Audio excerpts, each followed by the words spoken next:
Cool, I'll check this out. I've got a little stand. Gonna have a bash on this. I'm sorry, I'm out of practice at the moment. God knows how this kit's gonna sound.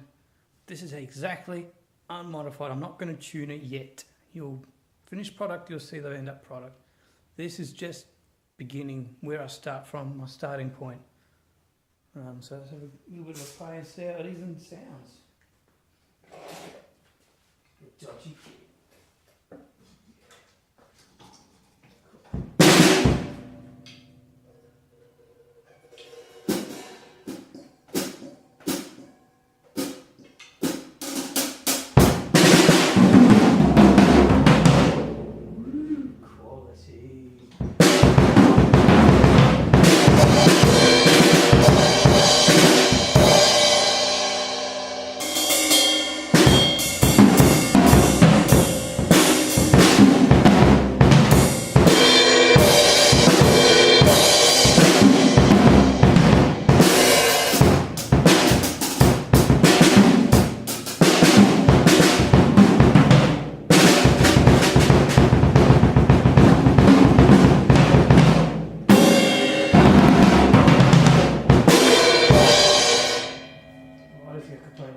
This is making me feel bad.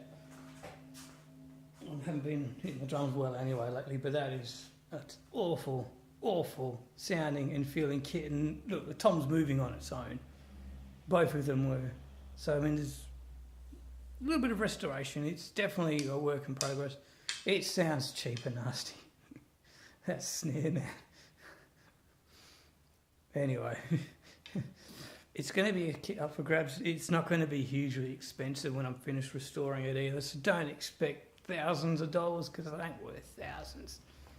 But it's going to look cool at least, and it'll look new, and I'm going to go over everything and prove that everything's going to be fully functional, and it should be as good as a brand new kit. So the only thing I think that's actually worth it is that crash, that thin crash, maybe the ride. Hats aren't as good as I like them. I might end up putting a spare set of Zildjians I got in, a ZBT one. I'm not very happy with those hats, but it will sound all right. So anyway, but be good enough to have some fun with. But my God, that is a dodgy kit.